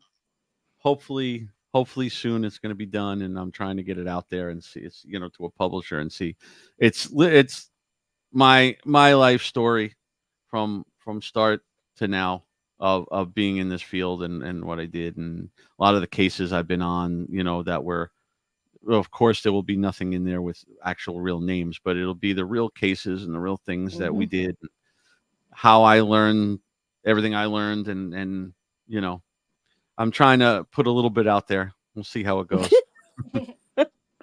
That'd be interesting read. I when we do panels at some of the conventions, I last year at MegaCon, which is MegaCon is like the biggest Comic Con convention Mhm. in Florida. It's in Mhm. Orlando. It's one of the biggest, I think, in the country. I Mhm. think last year they had like almost 300,000 people there on Saturday Mhm. alone. It's a Wow. massive, massive, massive convention. When we do the panels, I mean they're 500 plus in the rooms. As much as they could pack in there. And I was working with this guy John with a group Phantasmagoria, and he did a he decided to take a few of my cases that were the demonic cases that I'm putting in the Mhm. book, and he made them a little more theatrical to read because they're like a theater dance group. Mhm. It's all horror based, and he did a reading of my cases with me there to the crowd, and then had everybody ask questions about them. And it was really interesting to see. I mean, it's really interesting to see somebody read, one of my stories. But Mhm. the people were generally interested, and they were actually asking, where can we find the rest of these cases? So I'm trying to put this together, and we'll see. I like that. Um, I'm just trying to think of something. Go ahead, Amanda. I heard with Robert the Doll, there's a theory that he himself was never evil, but the reason why it kind of came into this is so many people believe the urban legend that he's going to get you. Yep. that's why it drew the energy, whether it is the doll, because some people said there's something else there. It's because the energy and the belief that people bring, Right. it kind of created like the energy there, or brought something there that kind of Mm-hmm. it does it Well, for the if doll, or because you're taunting the doll. It's not right. the doll, but it's something else there because Well, everyone's bringing the energy in because so many people are yep. believing that urban legend. And there's a few theories, again, I hope I get this right. There's a few theories behind Robert. Robert was given to Robert Eugene Otto, who was the owner, by I believe it was the maid in the house. And there's a few theories that I think she was from Haiti. And one theory is that she cursed the Mm, doll. And the other thing was that I believe they found out that she had a young child that died very young. So I think some of it is believed that, or it could be both, that the mm, actual child went into the doll. So there's a lot of mm, different things. And then I think David believes that multiple things have attached to it over the years. mm, So it's not like something like Annabelle that was terrorizing a family. It's not like something that was running around the streets, terrorizing people. Like it was a joke. The kid that owned it, Robert, his name was Robert. He went by Eugene most of the time, and he gave the doll his name, Robert.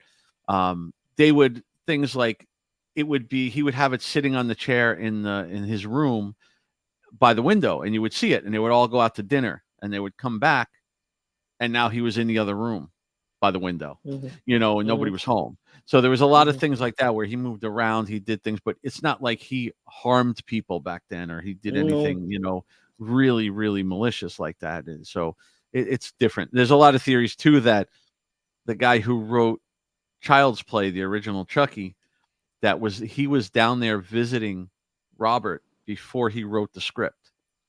So a lot of people believe that they've never confirmed it. I think I don't know, but a lot of people believed he was using the doll as an inspiration for the story. Mm, that's one movie that, ugh, yeah. You know, like Okay Chucky. with those movies. The first horror movie I ever seen was 13 Ghosts. The only thing that really scared me was the Jekyll, Mm, yeah, yeah, the one with Jackal. the cage. Yeah, Yeah, I remember. I'm like the one with the cage on its head. I remember that. That's the only thing that really creeps me out. it's funny. I grew up when I was little. I was so I don't know why I was so drawn to the paranormal and horror and things like that. Nothing scared me when I was little. The Mm, only movie that ever scared me was The Exorcist when I was yeah. little. And it's funny because I always joke, I said, I don't know how that movie was the only thing that scared me, and yet look what I do. So I don't know how I transitioned through those years Yeah. to get to this point. I'm not quite Yeah. sure, but that movie definitely frightened the hell out of me when I was young. But now it takes a lot to even get me to jump. Yeah. People who are actually demonologists will come out and say it has to be a calling. You don't even know why. Yeah. You just it's a calling. Yeah. If it's not a That's calling, and they even said that, like, look, if it's not a calling, or if you don't feel like it's a calling, don't don't get into it. right. Yeah. Well, and again, that's how I feel about it with me, because I was reading on the paranormal. I was trying to learn as much as I can. I was trying to find people that did this, and it was very hard. And then one time I was able to, through a friend that knew somebody, they had a sick team member and they were going to a house to investigate. That was my first investigation. They asked me to come along. It was in 1989. And I went along all excited, and they didn't know anything yet. They had never been to the house yet. They just knew that the older lady that lived there was experiencing some things, and she was frightened. And so we went to the house. I went with them again. This is one of my Georgia team members. I went there not knowing much, so, and I never investigated, so I didn't know anything about protection and things like that. I didn't learn all that yet. Mm, I think 17 yet. Did I don't know if I turned 18. No, 18, I was 18. I didn't turn 19 yet. But I went in, and we weren't even there 10, 15 minutes. and the guy next to me got full on attacked, where he got scratched from his neck all the way to the bottom of his spine, 3 solid straight scratch marks, to where he threw, back then they had bigger cameras. He had a big shoulder camera, and he threw it lens first to the floor because he was screaming, and we flipped the lights on. He pulled his shirt off, and it was not through the shirt. And I always tell everybody, here's the thing: if that happened now, and I didn't know these people, I wouldn't believe it. I would believe it was set up, for some kind of fame, some kind of something, because it's not something you normally encounter. But being my first investigation, it was frightening. Absolutely frightening. But when I left there, this is why I say it was a calling. When I left there, it made me want to do this more, and it made me have a million questions. Like, why did it attack him? Why didn't it attack me? I wasn't protected. I didn't know what the hell protection was back then, I had so many questions. Those guys never did anything again. But I continued, so that's why I say it. And I went into it right away. I learned a lot right away, and I got called in to help assess cases right away.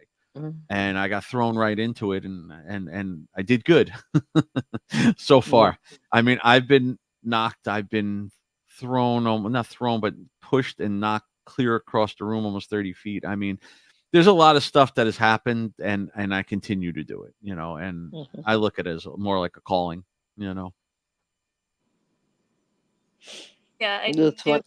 I was talking to someone who he is a demonologist, had the training and everything, and he stopped investigating after this one person with that person, just because I still don't know why people do this. So that person he investigated with had protection stuff on him, so he made sure he was protected. But he started to provoke the spirit because he's like, I'm protected, blah blah blah. I just started pissing this thing off. Right. And he said it attacked someone else on the team in there because it can't get to you, so it took it out on someone else. And the person all of a sudden out of nowhere was getting scratched badly. They were bleeding, and they had to drag that person. They had to drag that person getting attacked out of the house. They just kept getting scratched. Right. That's the thing. They don't realize that it's not okay. You go in well protected. Your team goes in well protected, and you do something stupid. Right. You do something stupid. The client might get hurt. So it's definitely something that you got to be careful with. But that's why I said everybody's got to learn. Though, I mean, I didn't know anything about protection. I went in there, and luckily, that wasn't me. But I learned quickly about protection after that. And protection, people don't understand that too. Protection doesn't always work. Yeah. I go when I do things now. I protect myself pretty good. My wife will probably disagree, but I protect myself pretty good. And yet, I get stuff every once in a while. It's very rare, but like I had something, was about 2 years ago. I had an attachment from a local place here at the Riddle House in West Palm Beach, Florida. And I don't know why. I've been to that Riddle House many times, and this time something did not like me. I mean, we even have one of the clearest EVPs I've ever captured. Well, it wasn't me that captured it, somebody else in there. It actually we were with another team, and we were up in the attic where it's known that the guy hung himself up in that attic, and they were doing EVPs, and the one guy said, he was saying straight out, talking about me. He said, "Hey, this guy's never been in the attic before, and he's got a new device. So what I want you to do is talk to him." And the EVP had actually spoke over him while he was talking, which was very unusual. And it said straight out, clear as day, "He's dead." And I laughed. I came home the next morning. My wife was like, "Hey, did you get anything? Anything happened?" And I'm like, "Oh yeah, you got to hear this." And I play it, and she looked at me. She's like, "That's not funny." And I was messed up for the next about 2.5 weeks until I got blessed and cleansed and got it off me. And it's rare. It is rare, and especially at a like known place, like I tell people, I try not to scare them. If you're going to a known haunted place, most of the time, nothing there is going to attach to you because Mm-hmm. it's attached to the location. Mm-hmm. But attached to you, some people don't realize it doesn't mean a spirit's sitting on your back all the time. It could Mm-hmm. mean that they throw their negative energy onto you. Mm-hmm. And that's what Yeah. I believe happened to me. Well, I don't believe there was anything like literally sitting on me on that one, No. but I believe it was negative energy because, if it was something from that location, it's attached to that location. It's not going to leave there. It's not Yeah. wanting to follow me home. There's a million people that go in that place.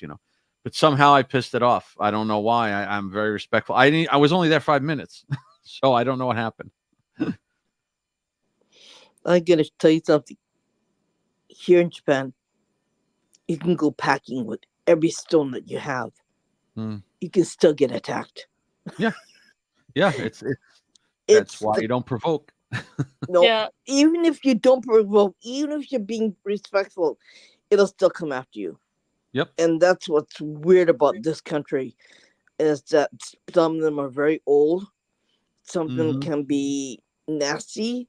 Some of them can be they can be a suicide victim that killed themselves. They can be whatever. Right. And they can come up and they can charge at you. And Sure. you could be packing whatever stone you have from the love of God to everything. It still comes after you. Right. And it's not always gonna help you. And the thing is that I've lived here for a long time. I lived here for a long time. I know what it is. I know what it's like. Right. I've seen a lot. And people don't realize, well, I got my stones with me. I got everything. I got my bag of stones, and I got my tiger. I got my crystals, and I got everything. I said, okay, yeah, but that ain't gonna help you. Right. Right.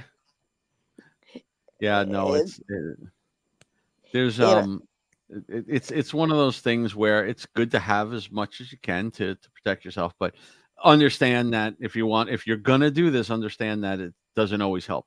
And no. some of my equipment that I own have come from other people that I wound up buying stuff from because they decided I'm getting out of this. Mhm. I'm selling all my stuff. There was a guy, I don't know, he was down in Miami somewhere. He was selling a huge set of stuff. I went down and bought everything from him. And I said to him, I said, "Why are you getting rid of it?" He said, "I've had too many bad experiences lately, and I have young kids, and I can't do this anymore." You know, Mm. he realized that sometimes you see things and you experience things that change your mind a little bit and say, Mhm. maybe this isn't for me because it's not Yeah. for everybody. No, it isn't. It really isn't. That's the It's theory with some people having heart attacks is they said is something they saw something Mm, they shouldn't have, basically. right. yeah, yeah, Well, yeah. as as far as I know from the stories, Ed Warren, he really had a heart attack that night. During what was it? It was The Devil Made Me Do It. I think it was that case when they Mm. were doing the exorcism on the little boy. It attacked him like that. So yeah, there's things and that's why I say I don't look forward to those cases. Luckily, they're No, rare. I yeah, don't look forward to them because you don't know what's going to happen. yeah. You know. And the thing is that I you know, I've got children too. I've got 3 children. They're all a little bit like me. They're more like me.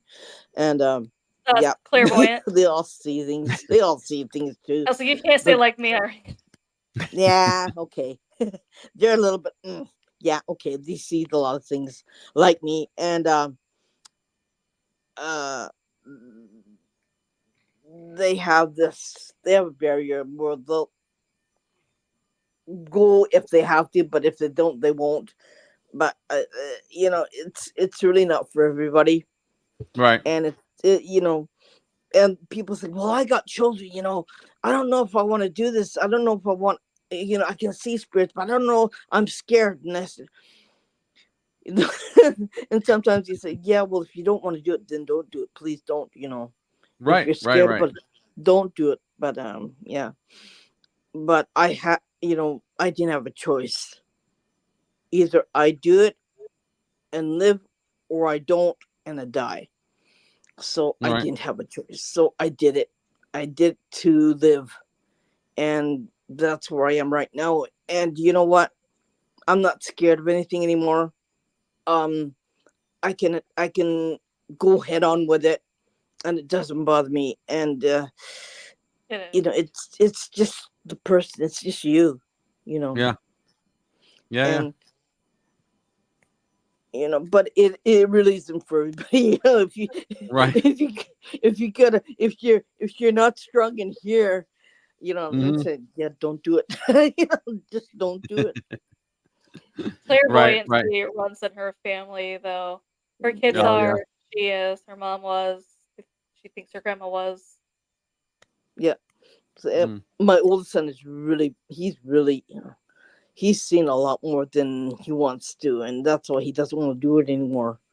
It's Right. just it's just way too much. He said, I'm done. So I said, okay. But yeah, Right. Yeah. I mean, it's people have to. That's what we tell people. Even like when I bring new people on the team, and they're not sure if they have abilities, they're not sure if they have things.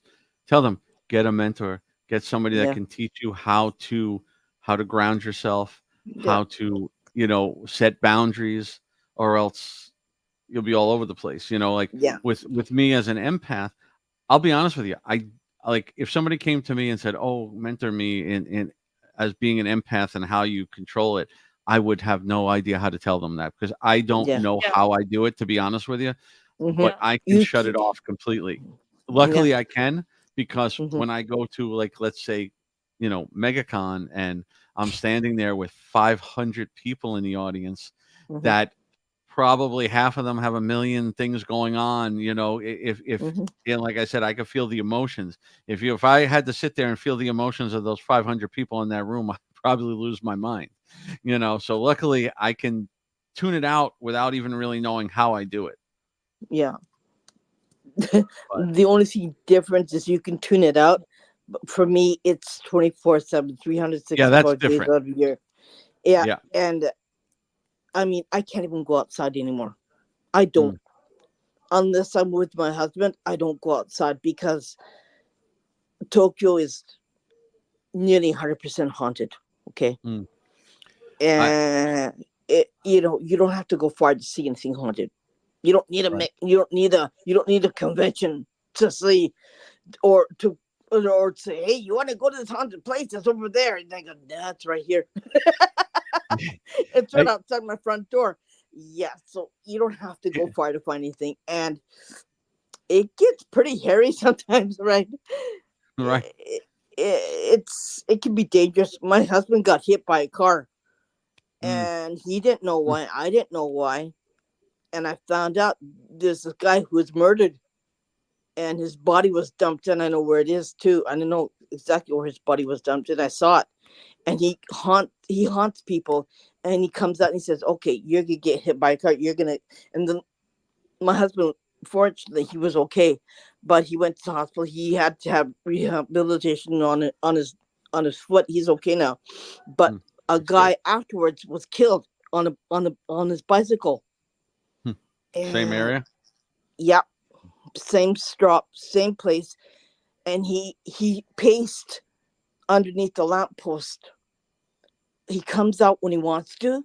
When he wants to Right. create heavy, he comes out, and he goes back to where he has this portal, I think, where he goes in and out. Mm, And then he looks at me. He says, "You can't do anything to me." I said, "You want to make a bet?" He goes, "Yeah, you try crossing this road, and I'll show you what it is." I said, "Like hell, you will." I said, "Like I said that to him, right?"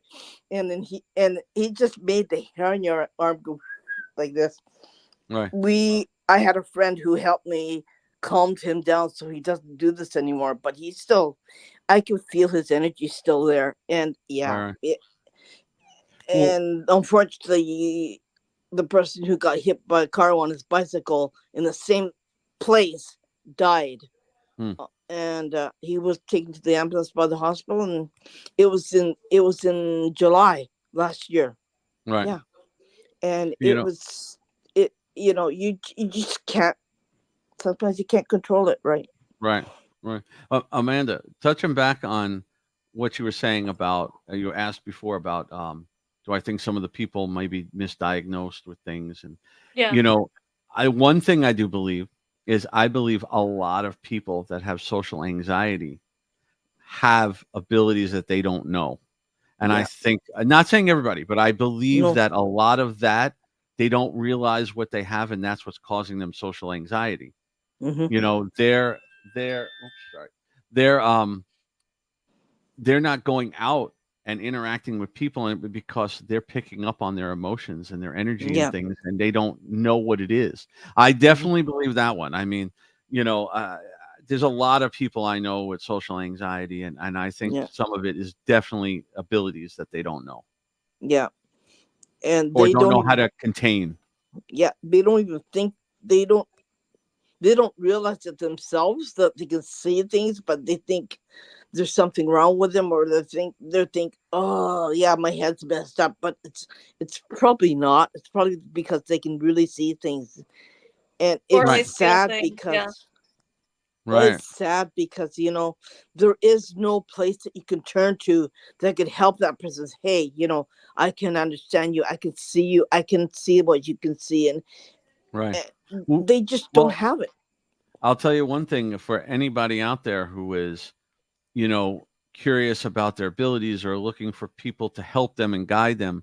Uh, the Warren Foundation, that we have a group, a Facebook group that's psychic support group, and you can get it through the Warren Foundation. I think off the website. Contact me. Contact anybody that's part of the foundation, or just look it up on Mhm. Facebook.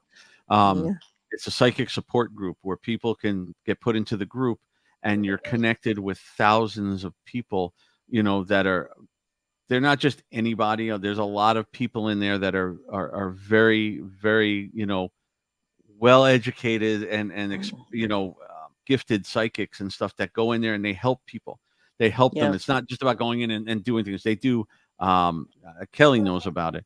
Um, it's it's really really good for people that want to help Mhm. um, check their abilities, advance their abilities, maybe know what it is, try to help open it up, and look for people to mentor them. It really is a good place, and that's one place that I would say is safe. Mhm. Because we all know that there's also a lot of fake people out there too. Oh So yeah. yeah, Oh yeah. that will charge lots and lots and lots of money, but Mhm. go into something like this and it really will help you.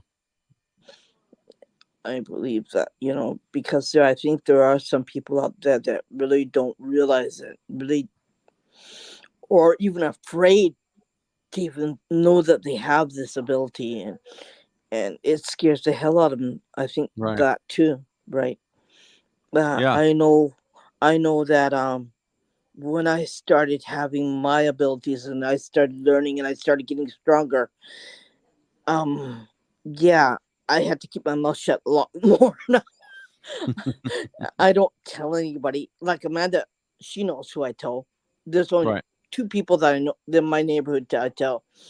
Um, but yeah, I just mm-mm. Even my doctors that I go to, even Right. he don't know. There's only one doctor that knows. It's the ones that I get. Sometimes I get migraine headaches, so he knows. He's the only one that knows. And yeah, we just keep quiet about it in this Right. country. Right. It's like I don't want to be tossed in the loony bin because of that. Because Mm, it's a really hard subject to talk about in this country, and right. you just can't go willing without anybody. Right. And Right. Right. it Yeah. might not just be fear because of yourself, but in my case, it was everyone else's fear that made me hide the ability. This is why I'm starting to now trying to tune into it more. I used to be a little bit more, but unfortunately, I had to hide it Yeah. and kind of bury it inside due to the fact is this is just my experience, and I always say this just because I'm not saying this might not be everyone else's. This also might not be with every Christian out there. I grew Right. up a Baptist minister's daughter. Yeah. They believed that if you had a gift, you're either doing witchcraft or you were doing something that you were possessed by a demon or Yeah. you had a demon attachment to be able to see things and Hmm. hear things that nor I don't want to say normal people, but people who don't have the abilities can't. Yeah. Right. And I'm trying to say, and no one's believing me when I'm saying no, I did not. Especially at the time, I didn't know anything about witchcraft. I just knew like hocus pocus, and I'm like, no, Right. I'm Right. not doing anything. I don't. Honestly, I don't even know anything about witchcraft to do witchcraft. Yeah. I am also not out there trying to summon the devil. I'm not trying to do No. seances. Right. No. I haven't messed with a Ouija board. I haven't done any of that. So no, that's No. not the case. And there's just more of No. Yeah. yeah, I had to hide it just because they were always trying to like cleanse me. And I was Yeah. more afraid of what's gonna happen once they start realizing more and more. Nothing is Right. coming out of me. Nothing is not detaching from me. And I'm like, I don't even know what to do. So I just kind of Yeah. hid it. I didn't. It was because more of their fear Yeah. that kind of made me because I'm like, I don't know what else to do. Right. Right. And for me, I'm also Catholic, okay? But parishioners don't like what I do. They think you shouldn't be doing this. It's Right. wrong. Yeah. So I kind of like quit going to church, but I go during the afternoon. I pray and I come out. I'm fine. But yeah, it's just like it's like a no, right? So Right. Right. it's really hard because I don't do anything bad. I don't do anything evil. I don't do anything against God Right. or whatever you want to talk about, right? But yeah, it's you know you say but God gave us this tool. We are the chosen one. We are there to help. That's what we can hear. That's what we can see them, right? So Right. if I'm the chosen one, why is it so bad for the Catholic faith to even say that? No, that's wrong. You should be doing this. So it's like a love-hate relationship, right? Yep. Absolutely. Ugh, okay. Yeah. No. No. Well, anyways, everyone, it is starting to get kind of late, so we're gonna wrap this up for now. Yeah, Can Can Bill, I thank just? you so. No. No. Thank you so much for having me. But is there if I just say a couple things coming up? sure. Oh, Um. definitely, yeah. I want to make sure I have the right dates because there's too many things I'm going to lose. Um, so in September 20th, 21st, and 22nd, I will be at a celebrity guest at UltraCon in West Palm Beach, Florida. It's a Ooh, great sounds event. cool. A lot of guests. It's more of a pop culture Comic Con, but it's going to be Mm-hmm, a lot of fun. Um, mm-hmm, Also at the same time that same weekend, my Georgia team will be at mm-hmm. Hauntlanta up in Atlanta. They have a Ooh, booth up there representing us up in Hauntlanta. So mm-hmm, there's that, and then also I have hold on, October. I have the 18th and no, the 19th of October in Fort Myers. I'm at Horror Fest, Florida Horror Fest. ooh, that That sounds should be cool. pretty interesting. We got the original writer and producer of I think it's Friday the 13th Part 6 and a couple of the people from there that are going to be there. It's going to be a lot of fun. And then I have in what is this? The 11th, no 12th of October. I'll be up in Mm-hmm, Port Orange at the Port Orange Library doing mm-hmm, about a 3 hour presentation. That one's going to be a lot of fun. That's mm-hmm, free for everybody up there. So if you're around Port Orange or the Daytona area, come up and mm-hmm. definitely check us out. You know what? You should come up and see us. I would love to. And my Before we wife would be right with me on the plane. Oh She's yeah. dying to go to Japan. Well, before before we come let on you down. go, do you have any Yeah. advice to anyone trying to enter the paranormal? Enter it. Just learn. I mean, go like I said, go out and go to places, go to cemeteries, go to ghost tours, find somebody in your area that does investigations and just go and learn from them.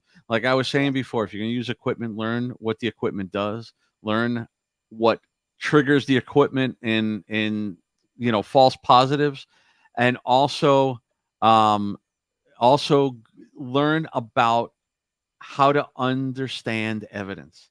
Like when you Mhm. see a photo, understand what a lens flare is, understand what the lighting does, understand what everything does. That will just help you know when you have something more real, Mhm. and find somebody who knows more than you to teach you, Yeah. you know? Yeah. Awesome. Yeah, get on a local team and just go. And I tell everybody, vet the team a little bit. Do I was some about to say research on that. the Bet that team. team first, guys. Yes. Get on look at the team up, see how long they've been I doing it. Make sure I somebody on that team has been doing this. I usually say make sure somebody's been doing it since before the TV show started. But, it's hard to find nowadays. But just find people who have been doing this for a while and know what they're doing, and, bounce. I bounced from team to team for a long time before I created my own team. Don't go out There's and just nothing wrong create with your that, own. guys. There's nothing Yeah. wrong with jumping team to team if it's just not working out. yeah. Absolutely, absolutely. I encourage, like, there's people on my team that went and joined another team at the same time. I have no problem with that. What that Mhm. just gives them more experience, as long as they're not sharing any kind of, confidential information. There's no problem being on multiple teams, you know. I'm glad you said that 'cause not a lot of people believe that. Yeah. I know some people that are really, really, I'm going to say it, stupid about that. That Mhm. they feel you could only be on one team, and that's No. ridiculous. No. As long as you're not saying, as long as if my team member wants to go on another team, as long as they're not telling that team confidential information about our clients, Mhm. then you know what I mean. Then I'm Mhm. fine with it. So, Well, thank but you yeah, so that's much for joining us. We're gonna have to have you back on again sometime. Yeah. anytime. Yeah. Definitely. Hopefully, we'll see you in the future. And everyone else, thank you so much for joining us. Bye. We'll see you next Bye. time. Thank you, everybody. Thank you.